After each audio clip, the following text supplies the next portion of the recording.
Today on Leveling Up, I'm so excited today because I'm talking to Justin LaGosh, and he is the managing director of SunButter. And why I'm extra excited to have him here today is I've been obsessed with SunButter. For those of you that follow me on my social media, I've been talking a lot about SunButter because in my household, not only am I dairy and grain free, but my daughter, who's 12, has a severe nut allergy. She's allergic to all nuts, and it's been challenging. The only nut she's been able to have is almonds, and that's hard as a kid. It's hard as a kid. And my good friend, Liana Warner-Gray, was out here filming with me, and she introduced me in some of her fabulous recipes to SunButter. And I've ever since been obsessed. I've been sharing it on my stories, on all my platforms. My daughter loves it, all the things. And I was dying to know how this company even came about, how they got their messaging out there, how they exploded from something no one even heard of before. No one knew you could take sunflower seeds and turn it into a nut butter that tastes better than peanut butter, I think. So Justin, I'm excited to chat with you today. Thanks for having me here. I want to get that story out because this idea of making something to be used in place of nut butter out of a seed. Yeah. At a company where we say seeds are greater than nuts. And you truly created everything from nothing, which is the theme of my podcast. And so we were talking a little bit before the show, but I want to go back a little bit because everyone listening does not know this. And I want to take everyone back to, let's start with 2008. And you were just finishing school. Sure. In 2008, I was finishing school in one of the worst economic times in recent history, and coming out with a bachelor's degree with 3 years of intern years experience, a good GPA, student athlete wrestling at North Dakota State, and had 20 applications out in five states. Was going to a night class to finish up that spring. Had an opportunity to be introduced to the SunButter product for the first time. The former vice president of this product was showing labeling updates that they were planning on making, and I stayed after class to have a conversation with Dan. He was showing it in the class? In the class at North Dakota State, he was showing ideas of packaging concepts and updates. Stayed after the class and spoke with Dan Hoffland about all of the packaging updates that he was making and how they weren't good for the brand and why you should be more uniform in making something that people could recognize. Now, that was really bold of you. Like, thinking back, I mean, if you're 2008 and you're applying for things, nothing is accepting you, but you're a good student and you've got this expert coming in to talk about business, that takes a lot of courage and boldness to go and interrupt that. Yeah, I had nothing to lose at the time. It was move back in with mom and dad, or you better find an opportunity to go get a job. Yeah. And so I've never been afraid of speaking my opinion, and I believed in it, so I let him know what my opinion was on it. Were you nervous to tell him? Somebody comes in as a business expert and you're telling them your opinion? I would have been in different times, but one of the things I look back now, 11 years later, is we haven't been through a time like that before. When your back's up against the wall, you'll try anything. Yeah. And so, no, I said, well, I'm going to give it out and see if this works. Yeah. So you gave him information. What did you tell him? I told him that between all the different labels that you showed us between your different products, it's hard to see what brand it is. It's not the uniform logo. It's not the uniform placements. It's not uniform colors. There's so much you can tell in a cleaner story on this label. And I believe in the product, but how you're positioning it right now isn't getting to enough people. And by the way, would you buy some signage for the local softball tournament that I'm selling advertising for at the time?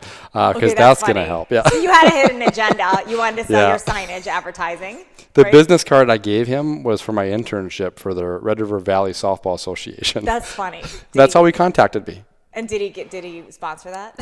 No, I didn't get the sale on the signage. It was a small division of Red River Commodities at the time. But he said, I got your information. I had to call you. I'm not going to buy anything from you, but would you like to talk about a job? Oh my gosh, that's awesome. I love that. So he didn't take any offense at your information on the labeling or what should be changed? No, he always has been very open. He understands that hiring, he always told me, every person you hire to work for you better be smarter than the person before. Okay. Because if you hire people that aren't as smart as you or at the same level, you're never going to level up. Yeah. You should hire people better than you.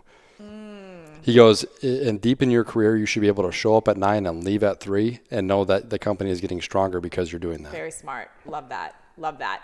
So you were positioning this. He ends up, you're not even positioning it to have a job with SunButter. You didn't know. You're just adding value. You want him to sponsor your thing. I was trying to sell advertising. I was trying to get by and make a buck because I made commission on selling too. And I'm a poor college kid. I'm ready to graduate. I've got student loan debt coming. I don't have a real interview yet.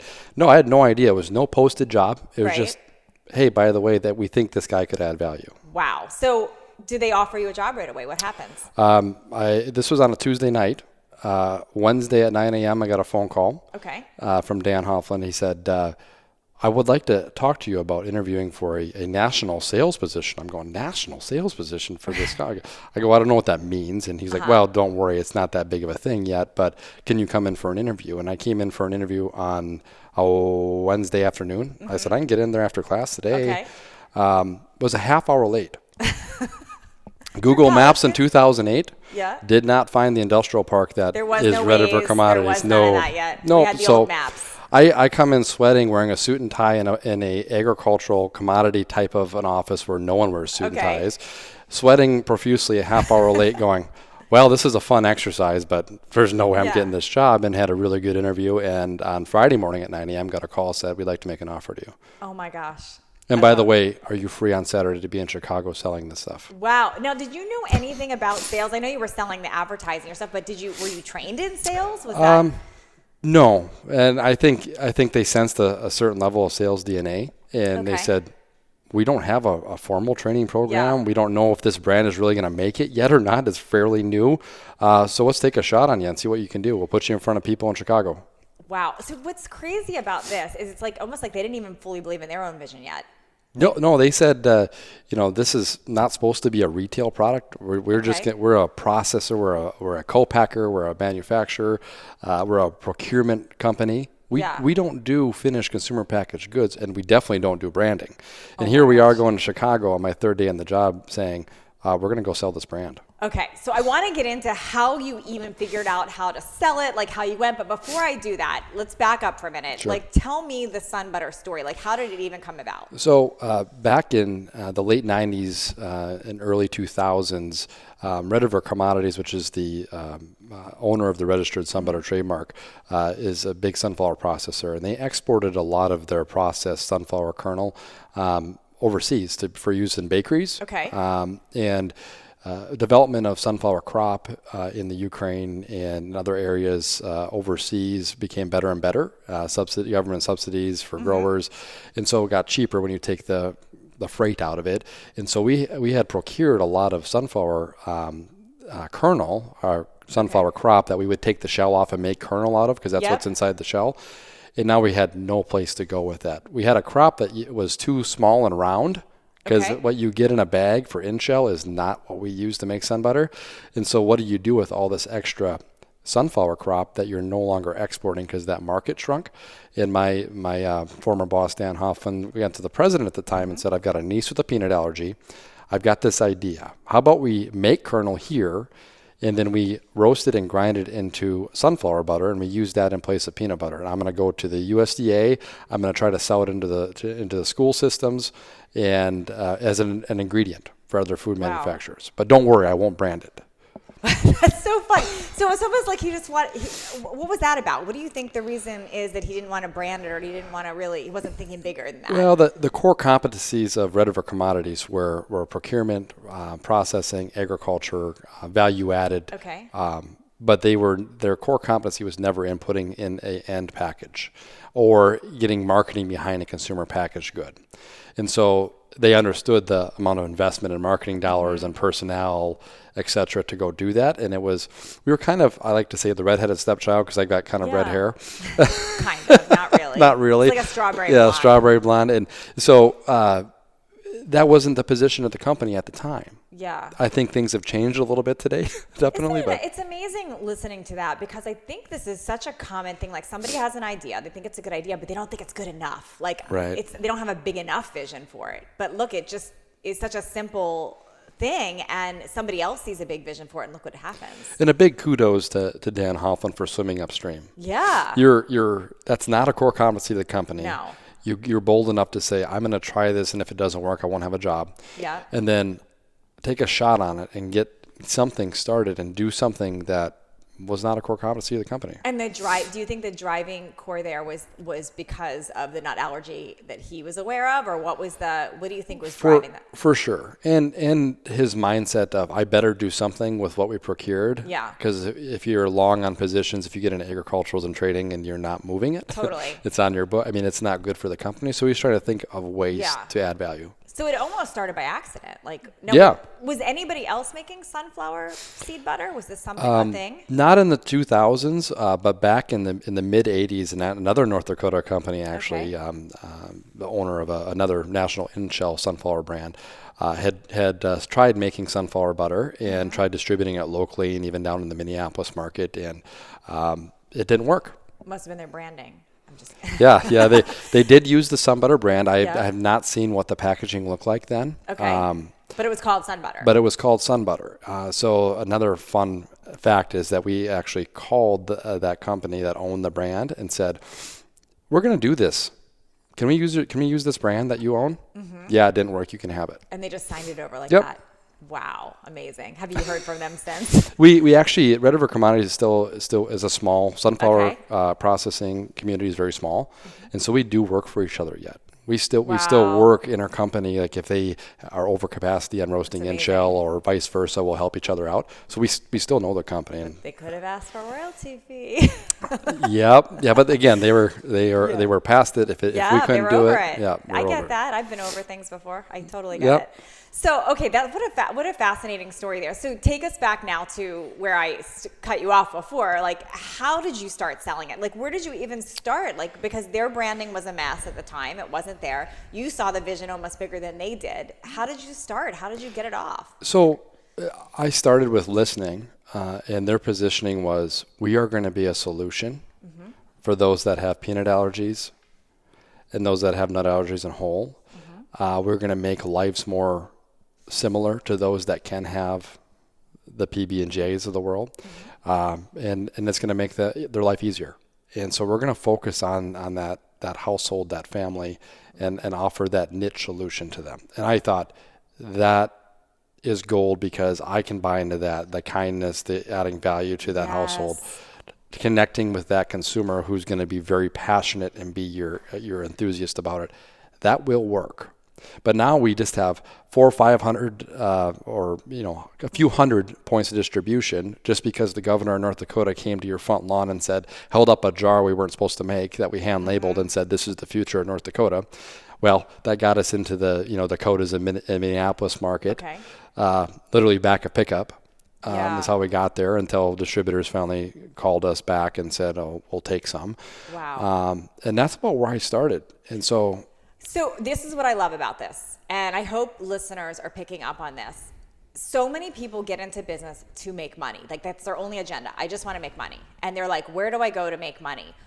What I see over and over again that works is purpose-driven business. So when there is a purpose to something, there's a passion, there's something bigger than our own agenda, that's what tends to work. And you just pointed all that out. You said this was a solution.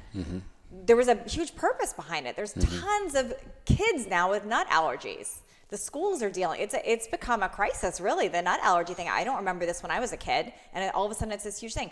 So the idea that you were really truly leading with purpose, I believe, is what really helped launch this. It's our first core value. So as we build our team out now, we have to have someone that buys into that purpose. Our purpose is first and foremost to make sure we make something that is safe for those with nut allergies. And so we don't take any shortcuts anywhere along the way, all the way from procurement of all inputs into our facility that's completely free from the top 8 food allergens today, to really make a product that can be trusted.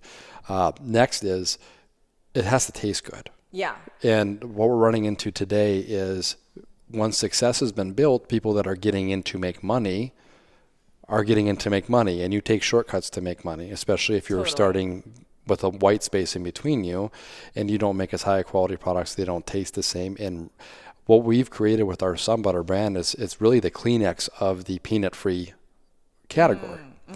Anything that's not peanut butter is SunButter in a lot of people's minds, and that's not true. If it doesn't say SunButter, it's not. Totally. Because we have taken the steps to perfect it over 17 years. Those brands that started 4 or 5 years ago are making products that don't taste good, that really give our brand indirectly a bad name. Makes sense. Makes sense. How did you, so you had this purpose, you had this vision, and when you went out to sell, were you first rebranding everything for them, or were you just selling the vision to people? You know, we went through a rebrand right when I came on board. It cleaned everything up. We had this, I call it the Crayola color effect. Okay. Because we were selling to families and households with kids that were affected by nut allergies. So all of our products had primary colors. Oh, I was wondering why it looks like that. You guys can't see them if you're just listening to audio, but like each one has a different color top. Yep. I already ate your organic one, but that was the green That's one. a green one, right? But so it's, I never knew that. So it's like you look at a box of Crayola crayons, and they're all Yeah. different colors, so they're all different formulas. And that was going to resonate with kids. We had a gradient blue background, so it looked like the sky, and then you have a logo with red and yellow and white, and then you have the color lid that matches the variety, and you call out what it was at the time. We called it sunflower spread at the time. And so it was catching the child's attention, usually on the bottom shelf, walking by through the grocery store. Mom, I want this because it's colorful. So smart. How'd you come up with that? That's brilliant. So simple, but it's brilliant. It came back to starting with the consumer. Who is going to use this? The kids are going to ask mom to use it. Who's going to buy it? Well, mom's going to buy it. And how is mom going to buy it? Well, the kids are going to want it. Justin, it's so simple, but it's brilliant. I mean, you think about it, who actually leads with that? Most people listening that are launching their own brand, they're just thinking, what do they like? Yeah. I'm guilty. I'm like, I like pink. Let's make everything pink. But that doesn't mean my consumer likes pink. Focus groups of ones run into trouble quite a bit. And I think that's, and you're in it to make money, and you try to go too fast. You don't understand your consumer well enough, and you assume you know what they want. Did you learn this from school? Like, is it because you were young and right out of school that this was like present, or where did you figure this stuff out? I've always loved consumer behavior. I took a lot of courses like that in school. I had great professors, some that have went on to be deans of business in different colleges. And their testing of knowledge was very actionable, case studies.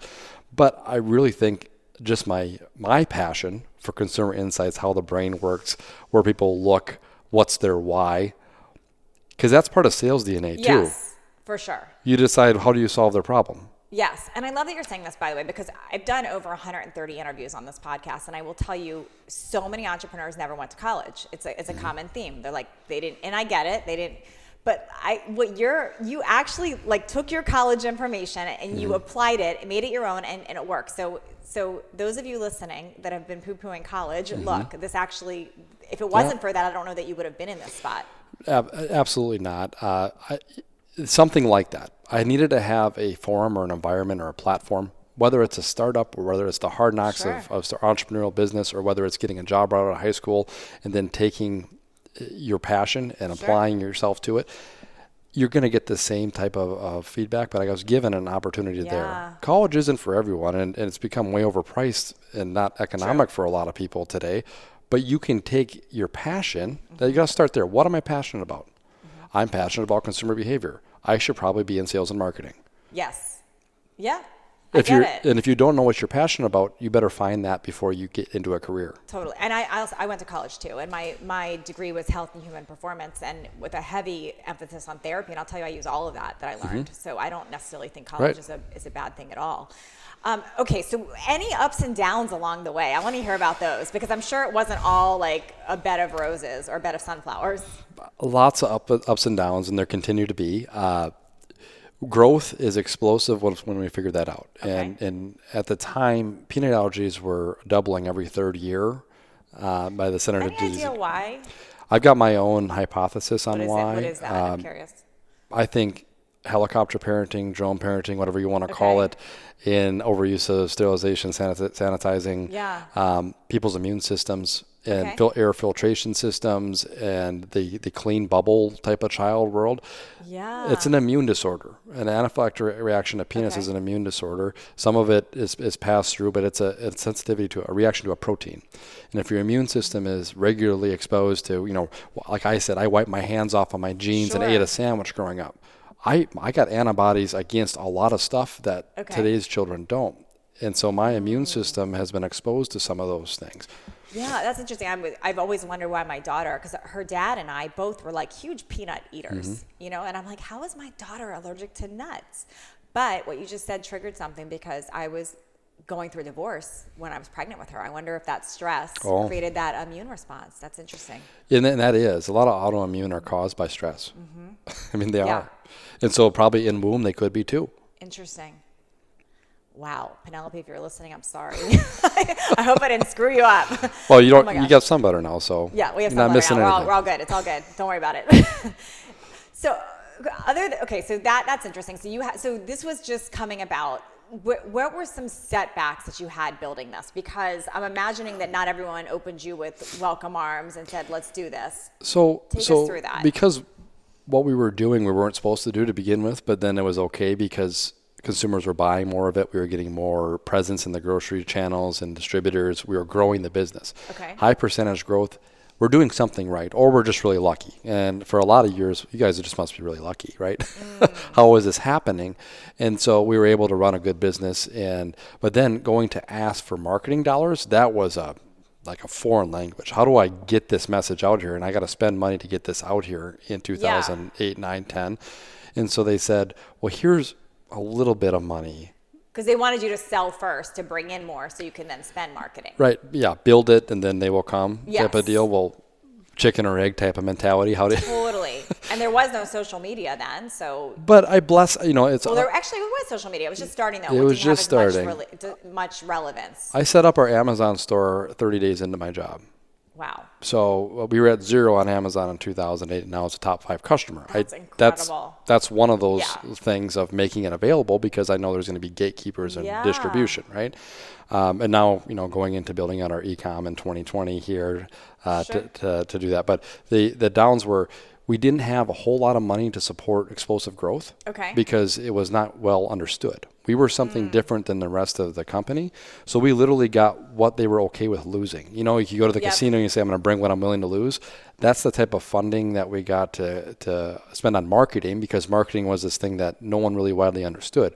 Not that they didn't want to support the brand, but they didn't know enough about it as a group yet. So we had to be very careful with that. And so we stayed focused on, and I think it helped in a way, that food allergy community. We went to a lot of events, food allergy resources and education events. That's why I asked how you, before the show, how you became aware of it. And we really spent all of our time talking to the food allergy community, sampling in allergy clinics. Sure.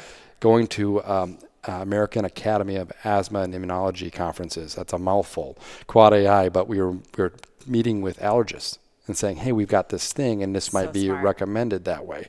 And so on a low budget, how do we make those dollars work to get exposure in this very focused core? I like that. I've told clients before, when we've helped clients with branding, is to go deeper on a smaller avatar. And I think I see companies do that wrong all the time, where they just want to please everybody. Like, let's go after everybody, which until you're at the point you are, you really, that's the wrong way. I do believe in going deep and small, very specific with who you're focused on. 15 straight years of that. 15. Wow. All we did was talk to food allergy households, food allergy moms and kids. And that, I think, was about perfect. If we would have went 5, it would have been too soon. It would have been 10, it would have been too soon. And if you had gone to everybody, it wouldn't have worked either, because if you had gone to people without allergies, if somebody liked peanut butter better or whatever, it could have messed everything up. With our marketing budget and with our packaging and our distribution, if we would have said, we taste better, we're packaged better, and we're healthy, we would have got lost, and it would have been the end of it. Okay. Some other questions that I was asking you before we recorded that I want to ask now, because I know listeners are probably wondering. Is anyone ever allergic to sunflower seeds? Yes, they are. It's a common misnomer. It's in the bottom 2% of all food allergies. And some of these food allergy statistics, inadvertently going to these allergy conferences, I kind of pick up on, sitting in on them. But not very common at all. But they can develop. And if you have a sunflower allergy, it typically is severe. So, we are free from the top 8. So that's over 90% of food allergies. But this falls in the bottom 2%. Is there a correlation between people are allergic to sunflower seeds and nuts? No, not that I'm aware of. Okay, so it's just like saying you have a shellfish allergy. is not related to nut allergy. Right. It could be totally separate. Unlike the proven correlation between peanuts and tree nuts, there's a crossover there. Okay. On the low end, it's about a 25% or 1 in 4 Yes. crossover. If you've got a peanut allergy, you have a tree nut allergy. So with your daughter, you got lucky that wasn't a crossover. Yes. Yeah, she's not allergic to tree nuts, but she has all regular nuts. Right. Interesting. So do you recommend that kids, when you're talking to somebody who has kids with allergies, if they're allergic to all nuts, do you advise they get tested for sunflower seeds, or is that like not necessary first? It's not very common. I mean, I would talk to your allergist about it, and some will and some won't, just because it's so uncommon. But if your plan is to really incorporate SunButter into a regular diet, which we hope you can and do, and I do. I think it's smart to do that, because if you do have a reaction, it could be severe. Totally. Okay. And I'll say my daughter is literally allergic to all nuts, and she has no problem with sunflower seeds. Right. So that's. And it's a seed. It's not a nut like a tree nut. Yep. And it's not a legume like a peanut. That makes sense. So it's a different type of protein, which is why there's not a lot of crossover there. That makes sense. Now, the next question is taste test with kids. What do you see kids thinking of SunButter? Because I just can speak on my own kid. If done correctly, it's 9 out of 10. Okay. If it's how you present it. If you put it out, blind taste test for someone that's used to eating peanuts, again, not on the allergy kid, but in the environment, this is a funny tasting peanut butter. Yeah. But if you put it out in a baseball glove and say, this is supposed to taste like a handful of sunflower seeds. Yeah. Oh, it does taste like sunflower seeds. That's good. You don't find very many people that frown at a sunflower or don't like the taste of sunflower seeds, right? So if you present it, this is what it should taste like. It's what it's made out of. And try not to make it something it's not. If you use the peanut butter crutch, you're going to have a certain amount that go, well, it doesn't taste like peanut butter. By the way, I'm going to link up in the show notes a recipe that Liana Warner-Gray told me about that I'm obsessed with now. You take you could do raw cacao, or you can just buy dark chocolate and mix it with it makes it like a peanut butter cup, but it's not peanut butter. And it's so good. You freeze them. The SunButter cups. So amazing. I'm love that she invented this. Real food, simple ingredients, higher quality. And a lot of people don't love, I'm not going to name names, but the other peanut butter cups out there, right? They're not made from real peanut butter. No, they taste. That used to be my obsession, by the way. But they taste like chemically now to me. Yeah, it's a lot of ingredients, and they make something like a peanut butter inside. Something sort of like it. Yeah, exactly. It's so good. This is such a good product. For those of you that have followed me on social media, I've been recently making a lot of recipes with it since I discovered it, and I'm obsessed with it. It's a total staple in my diet, and it's super high in protein, and you can get the one without the sugar. You can get organic. It's amazing. Yeah, appreciate that. What do you see?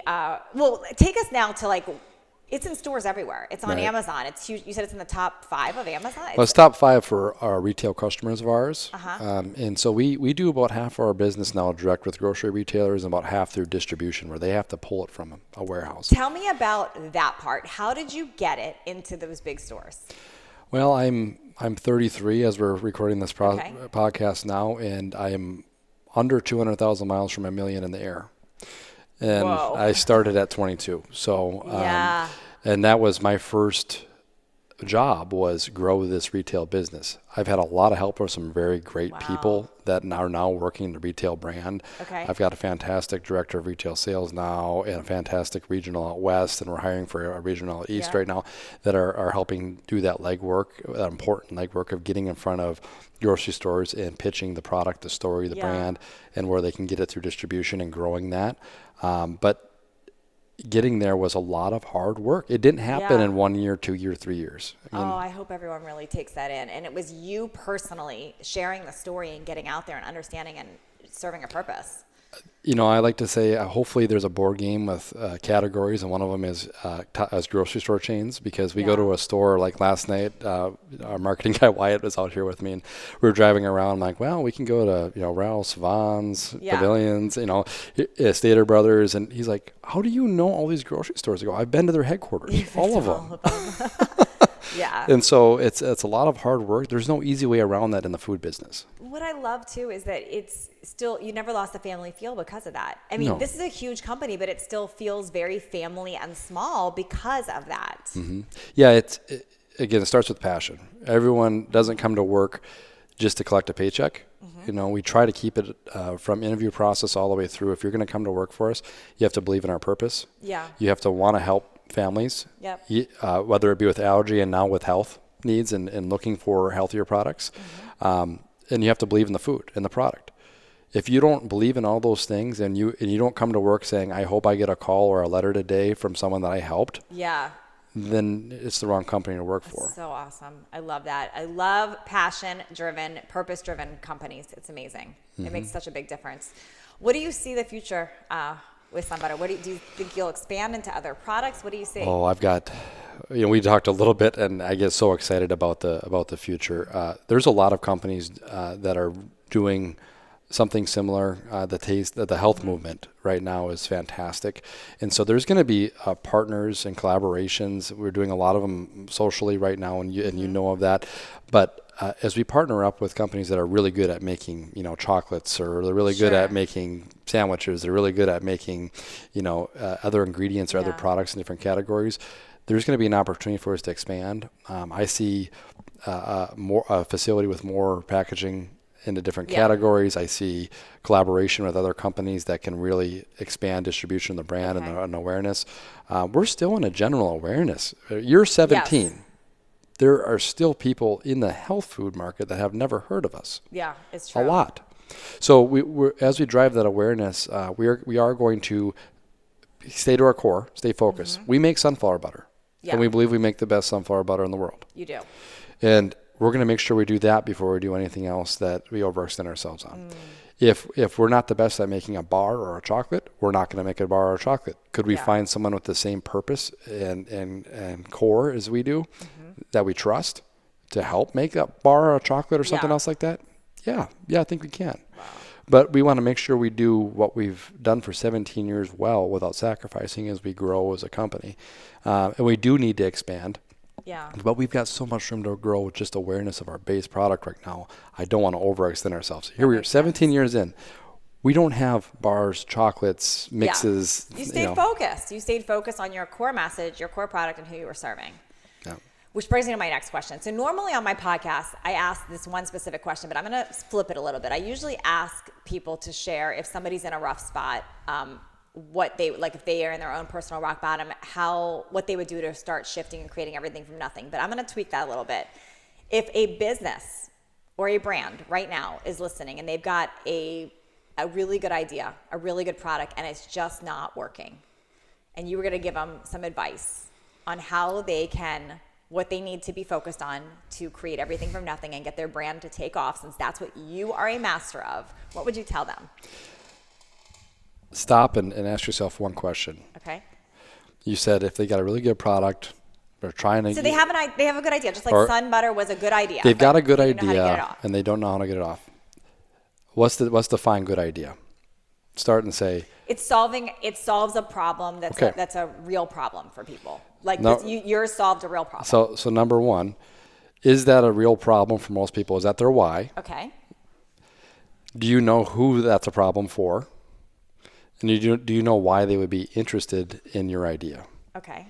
So and if you can't answer those questions, it's just a good idea for you, and it's a problem. It's a problem that you think you found a solution to, but you or your company is not the consumer. So you have to look at it from who is this solving a problem for, and are they interested? Would they be interested in a problem before you start investing in development and marketing and launching? You have to look at it and do your research. There's so many tools to do research out there today that it used to be, hundreds of thousands of dollars to do, or tens of thousands of dollars to do focus groups and to do and hire these big research firms.